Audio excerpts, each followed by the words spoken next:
BMS academy में आपका स्वागत है। इस सेक्शन में हम माइक्रोसॉफ्ट पेंट के फाइल टैब की जानकारी लेंगे। फाइल टैब पे यदि आप क्लिक करें, आपके सामने एक ड्रॉप डाउन मेन्यू खुल जाता है। मेन्यू में काफ़ी सारे ऑप्शंस हैं, जैसे कि पहले 4 ऑप्शन का प्रयोग करके आप फाइलों को सेव कर सकते हैं, नया फाइल बना सकते हैं, ओपन कर सकते हैं। जैसे न्यू कमांड से आप नई फाइल बना सकते हैं, ओपन से पुरानी कोई पेंट की फाइल सेव की हुई है उसको खोल सकते हैं, और इसी तरह से सेव और सेव एज का प्रयोग आप फाइल को सेव करने के लिए कर सकते हैं। अगला सेक्शन प्रिंटिंग और ईमेल सेंडिंग से रिलेटेड है, जिसमें आप प्रिंटिंग और ईमेल सेंड की सेटिंग कर सकते हैं। इसके अतिरिक्त डेस्कटॉप की बैकग्राउंड लगाने का ऑप्शन भी पेंट में अवेलेबल है, और कुछ प्रॉपर्टीज़ की जानकारी और पेंट के बारे में भी जानकारी नीचे अबाउट पेंट में अवेलेबल है। सबसे पहले हम बात करते हैं न्यू की, लेकिन न्यू से पहले मैं आपको दिखाना चाहता हूँ कि पहले से ही एक इमेज मेरे पास यहाँ पे अवेलेबल है, और यहाँ ऊपर की तरफ उस इमेज का नाम भी आ रहा है जो WA0034 के नाम से अवेलेबल है। यदि मैं फाइल पे जाके न्यू पे क्लिक करता हूँ तो मेरे पास वो पिछले वाला इमेज हट जाएगा और एक ब्लैंक ड्रॉएबल स्पेस अवेलेबल हो जाएगा, जहाँ पे मैं अब ड्राइंग कर सकता हूँ। चलिए यहाँ पे कुछ ड्रॉ कर लेते हैं। जैसे यहाँ मैं स्टार बना लेता हूँ, और इसके साथ कुछ मैं इसमें कलर फिल कर देता हूँ। अब यदि मैं इस फाइल को सेव करके रखना चाहता हूँ तो इसको मैं सेव भी कर सकता हूँ बाद में देख लें या प्रयोग करने के लिए। यहाँ सबसे पहले इंपॉर्टेंट बात यह है, यहाँ ऊपर की तरफ ध्यान दें तो अभी जो फाइल का नाम है वो अनटाइटल्ड है। इसका अर्थ ये है कि अभी फाइल को कोई भी नाम नहीं रखा गया, और ये फाइल को मुझे पहली बार सेव करना है। इसके लिए मैं फाइल पे जाता हूँ और सेव कमांड पे क्लिक कर देता हूँ। जैसे ही आप सेव कमांड पे क्लिक करते हैं, आपके पास एक save as dialog box available हो जाता है। यहाँ आप अपनी पिक्चर को सेव कर सकते हैं। सेव करने के लिए आप लोकेशन का चुनाव भी कर सकते हैं, अर्थात आप पिक्चर को कहाँ सेव करना चाहते हैं वो भी बता सकते हैं। यदि आप इस सेव एज बॉक्स को देखें तो ऊपर की तरफ आप इस वक्त आप कहाँ पे हैं ये देख सकते हैं। लेफ्ट साइड पे यदि आप देखें तो आपके पास वो सभी लोकेशंस हैं जहाँ पे आप जाकर अपनी पिक्चर को सेव कर सकते हैं। जैसे मैं अपनी पिक्चर को पिक्चर्स फोल्डर के अंदर सेव करना चाहता हूं तो मैं सिलेक्ट कर लेता हूं। उसके पश्चात मुझे यहां नीचे फाइल का नाम देना है। मैं यहां फाइल का नाम रख देता हूं स्टार। उसके पश्चात मुझे टाइप ऑफ फाइल बतानी है। यहां पे जो भी फाइल ऑफ टाइप आप चूज करेंगे उसके अनुसार आपकी फ़ोटो सेव हो जाएगी या ड्राइंग आपकी सेव हो जाएगी। मैं JPEG चुन लेता हूं और यहां से सेव कर देता हूं। जैसे ही मैं सेव करता हूं, यदि आप अब ऊपर की तरफ ध्यान दें टाइटल बार पे, तो इसका नाम भी दिखाई दे रहा है जो है स्टार, जो कि पहले अनटाइटल आ रहा था। तो इस तरह से जब आप किसी फाइल को सेव कर देते हैं तो वहाँ पे अनटाइटल्ड की जगह स्टार या जो भी नाम आपने फाइल का रखा है वो आ जाएगा। अब यहाँ से मैं पेंट को फिर से क्लोज कर देता हूँ और दोबारा मैं पेंट को खोलना चाहता हूँ यहाँ से। अब मेरे पास कोई भी फाइल नहीं है, लेकिन पुरानी फाइल को खोलने के लिए मुझे फाइल पे जाना है। अब की बार फाइल खोलना है, इसलिए मुझे ओपन कमांड को चुनना है। ओपन कमांड में यदि आप देखेंगे तो बिल्कुल सेव जैसा डायलॉग बॉक्स ही अवेलेबल है, बस फ़र्क इतना है कि ये फाइल को ओपन करने के लिए प्रयोग करेंगे। यहाँ मुझे फिर से वही लोकेशन दिखाई जा रही है जहाँ पे मैं हूँ इस वक्त। लेफ्ट साइड पे जहाँ भी आपने फाइल सेव की थी उस लोकेशन का चुनाव करें। तो पिक्चर्स लोकेशन को मैं सिलेक्ट कर लेता हूँ। राइट हैंड साइड पे उसका सारा कंटेंट दिखाई देगा जो भी पिक्चर्स फोल्डर के अंतर्गत है। यहाँ मुझे ध्यान है कि मेरी जो इमेज थी उसका नाम स्टार है, तो मैं सिलेक्ट करके इसे ओपन कर देता हूँ। आपके पास वही इमेज फिर से ओपन हो जाएगी जो मैंने पहले सेव की थी। अब फिर से देखेंगे, यहाँ पे फिर से जानकारी ऊपर की तरफ अवेलेबल है कि आपकी जो पिक्चर है वो स्टार के नाम से पेंट की फाइल है। अब यदि मुझे इसी फाइल की एक और कॉपी सेव करनी है तो उसके लिए मैं फाइल पे दोबारा जाऊंगा, सेव एज पे क्लिक करूंगा। सेव एज से मैं एक डुप्लीकेट कॉपी सेव कर सकता हूं इसी फाइल की। जैसे स्टार के नाम से मेरे पास पहले से फाइल है, तो यहां मैं स्टार 2 के नाम से एक फाइल सेव कर देता हूं। यहां ऊपर की तरफ देखिए स्टार 2 आ गया है। फिर से एक और फाइल सेव एज करना चाहता हूं तो फिर से सेव एज। अब यदि यहां ध्यान दें आप, प्रीव्यू में आपके पास 2 फाइलें हैं, पहली स्टार और दूसरी स्टार 2। इसी तरह से मैं यहाँ पे कुछ और नाम भी दे सकता हूँ। इस एग्जाम्पल को और अच्छी तरह से समझने के लिए मैं कुछ इसमें चेंज कर देता हूँ पिक्चर में। जैसे यहाँ पे मैंने एक रेक्टेंगुलर बॉक्स ऐड कर दिया है और एक कलर फिल कर दिया है। अब फाइल पे सेव एज पे दोबारा। अब यदि यहाँ पे मैं फाइल का नाम चेंज करता हूँ star3, तो एक और कॉपी सेव हो जाएगी। यदि फिर से ओपन करके देखें तो मेरे पास अब 3 पिक्चर्स हैं, पहली स्टार, दूसरी उसकी कॉपी star2, तीसरी फाइल में थोड़ा सा बदलाव है star3। तो इस तरह से आप अपनी फाइलों के वर्जन बना सकते हैं ताकि पिछली जानकारी भी आपके पास बनी रहे और नई फाइलें भी आप उससे क्रिएट करते चले जाएं। तो सेव एज से आप जितनी चाहे उतनी कॉपीज बना सकते हैं। बिल्कुल नीचे की तरफ इसके पश्चात हमारे पास प्रिंटिंग से रिलेटेड ऑप्शंस अवेलेबल हैं। यदि यहाँ मैं प्रिंट के बिल्कुल लास्ट वाले एरो वाले बटन पे क्लिक करूँ तो एक मेन्यू और खुल जाता है छोटा सा, जिसमें सब 3 कमांड्स दी गई है, प्रिंट, पेज सेटअप और प्रिंट प्रीव्यू। यदि मैं प्रिंट पे क्लिक करूँ तो प्रिंटिंग से रिलेटेड सारी कमांड्स मेरे पास अवेलेबल हैं। जैसे कि मैं ऊपर से प्रिंटर का चुनाव कर सकता हूँ,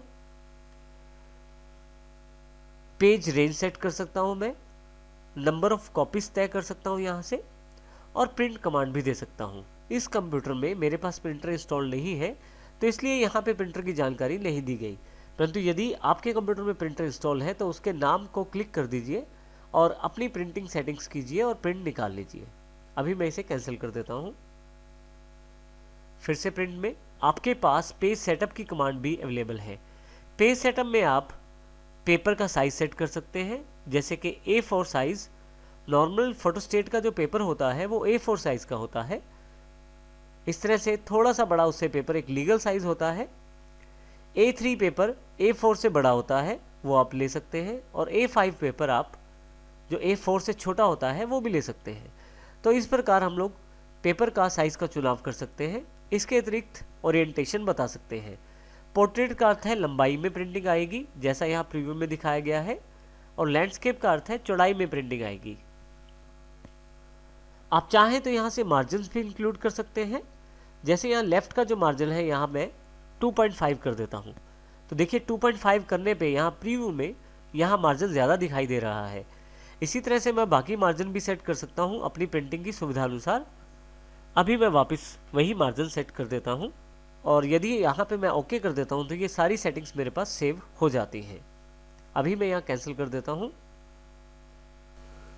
प्रिंट प्रीव्यू के ऑप्शन को समझने के लिए मैंने एक और इमेज मैंने एक अलग इमेज ओपन कर ली है माइक्रोसॉफ्ट पेंट में। फाइल पे जाऊँगा मैं, प्रिंट में प्रिंट प्रीव्यू ऑप्शन को क्लिक करूँगा। अब देखेंगे यहाँ पे प्रिंट प्रीव्यू ऑप्शन खुल गई है।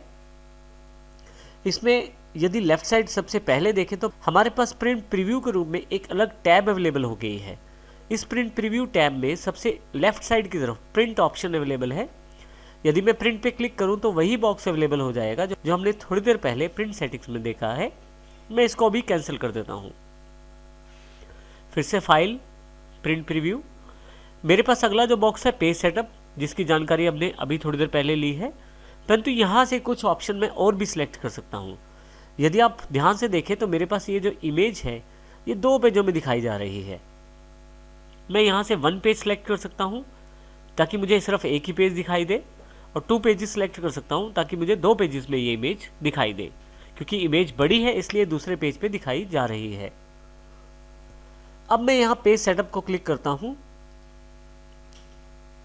यहाँ से मैं पोर्ट्रेट या लैंडस्केप जिस प्रकार से चाहूँ प्रिंटिंग की सेटिंग कर सकता हूँ। इसे मैं ओके कर देता हूँ। तो देखें इस बार अब लैंडस्केप की तरह दिखाई गई है पिक्चर। फिर से पेज सेटअप पे क्लिक करता हूँ यहाँ से मैं। अब यहाँ से सेंटरिंग का ऑप्शन आप चुनाव कर सकते हैं ताकि आपकी पिक्चर जो है वो बिल्कुल सेंटर में रहे प्रिंटिंग करते समय। इसको समझने से पहले हम लोग स्केलिंग सेट कर लेते हैं। स्केलिंग का अर्थ है आपकी पिक्चर का ओरिजिनल साइज। स्केलिंग का अर्थ आपके पिक्चर के साइज को सेट करने से है प्रिंटिंग के लिए। आपके पास यहाँ पे 100% साइज दिखाया जा रहा है जो ओरिजिनल इमेज का है। यदि यहाँ मैं 50% करके ओके कर देता हूँ तो देखिए इमेज का 50% साइज ही यहाँ पे अवेलेबल हुआ है। थोड़ा सा पार्ट उस पिक्चर का अगली पेज पे चला गया है। मैं पेज सेटअप पर जाकर इसे थोड़ा सा और छोटा कर देता हूँ, जैसे 40%। अब देखिए मेरे पास पूरी की पूरी इमेज जो है वो एक ही पेज पे आ रही है। अब मैं पेज सेटअप पे फिर से जाता हूँ। अब इस पिक्चर को मैं सेंटर में प्रिंट निकालना चाहता हूँ, बिल्कुल सेंटर में लाके पेज के। इसके लिए मैं सेंटरिंग ऑप्शन का चुनाव कर सकता हूँ। हॉरिजॉन्टली इसे सेंटर कर सकता हूँ और वर्टिकली इसे सेंटर कर सकता हूँ, ताकि हॉरिजॉन्टली ये लेफ्ट साइड चली जाए और वर्टिकली ये थोड़ा सा नीचे आ जाए, ताकि ये सेंटर में दिखाई दे पिक्चर। जैसे ही मैं ओके करता हूँ यहाँ पे देखिए मेरी जो पिक्चर आ गई है वो बिल्कुल सेंटर में आ गई है। अब प्रिंट निकालने पर ये जो पेज है उसके बिल्कुल बीचों बीच आएगी मेरी ये जो इमेज है। इस प्रकार आप पेज सेटअप की सेटिंग कर सकते हैं। जूम इन बड़ा करके देखने के लिए इमेज को और जूम आउट छोटा करके देखने के लिए इमेज को। इसके अतिरिक्त आपके पास क्लोज प्रिंट प्रीव्यू का ऑप्शन है। यदि मैं इसे क्लिक करूं तो मैं बाहर आ जाता हूं नॉर्मल पेंट में। यदि फाइल पे दोबारा क्लिक करें तो नीचे की तरफ स्कैनर या कैमरा से भी आप पिक्चर को प्राप्त कर सकते हैं। इसके लिए आपके डिवाइस का आपके कंप्यूटर के साथ या लैपटॉप के साथ जुड़ा होना ज़रूरी है। स्कैनर या कैमरे से आप उस इमेज को अपने पेंट में सीधा ला सकते हैं। इसी तरह से आप ईमेल भी सेंड कर सकते हैं इस इमेज को, परंतु इसके लिए आपके पास माइक्रोसॉफ्ट विंडोज़ में आउटलुक की सेटिंग्स होना ज़रूरी है। नीचे वाला option set as desktop background बड़ा इंपॉर्टेंट है। मैं इससे अपने कंप्यूटर के डेस्कटॉप के बैकग्राउंड की सेटिंग कर सकता हूँ 3 तरह से, फिल, टाइल और सेंटर। सबसे पहले मैं आपको दिखाना चाहता हूँ कि इस वक्त मेरे पास विंडोज़ की स्क्रीन जैसा एक बैकग्राउंड अवेलेबल है डेस्कटॉप पर। फिर से पेंट पे वापस जाता हूँ मैं, फाइल पे, सेट डेस्कटॉप बैकग्राउंड पे फिल पे क्लिक कर देता हूँ। फिर से वापस देखता हूँ मैं, देखिए यहाँ पे पूरा फिल्ड इमेज उसने दिखाई दे दिया है डेस्कटॉप पर और विंडोज़ वाले बैकग्राउंड को बदल दिया है। यदि मैं फिर से फाइल पे वापस आकर सेट डेस्कटॉप बैकग्राउंड पे फिर से जाऊँ और टाइल पे क्लिक कर दूँ तो अब की बार देखिए यहाँ पे टाइल वाइज इमेज दिखाई गई है। और एक और ऑप्शन हमारे पास अवेलेबल है, वो है सेंटर। सेंटर पे क्लिक करते ही जो पिक्चर है मेरे पास वो बिल्कुल सेंटर में करने की कोशिश की गई है इस इमेज को। इस प्रकार आप डेस्कटॉप का बैकग्राउंड सेट कर सकते हैं। इसके अतिरिक्त आप प्रॉपर्टीज भी चेक कर सकते हैं इमेज की, जैसे कि ये इमेज लास्ट टाइम कब सेव की गई, किस समय सेव की गई, हार्ड डिस्क पे इस इमेज का साइज क्या है, रेजोल्यूशन क्या है। आप चाहें तो जो आपके पास रूलर दिखाई दे रहा है उसकी यूनिट भी आप चेंज करके चेक कर सकते हैं। उसके लिए यूनिट यहाँ बदलना है और आप उन यूनिट्स को यहाँ भी नीचे देख सकते हैं। आप अपनी इमेज को ब्लैक एंड वाइट भी देख सकते हैं। इसके लिए ब्लैक एंड वाइट पे क्लिक करें और ओके कर दें। आपकी इमेज यदि उस रेजोल्यूशन को सपोर्ट करती होगी तो आपकी इमेज बैकग्राउंड में ब्लैक एंड वाइट में कन्वर्ट हो जाएगी, परंतु ये इमेज सेव नहीं करती, इसलिए उसको उसने सेव नहीं किया।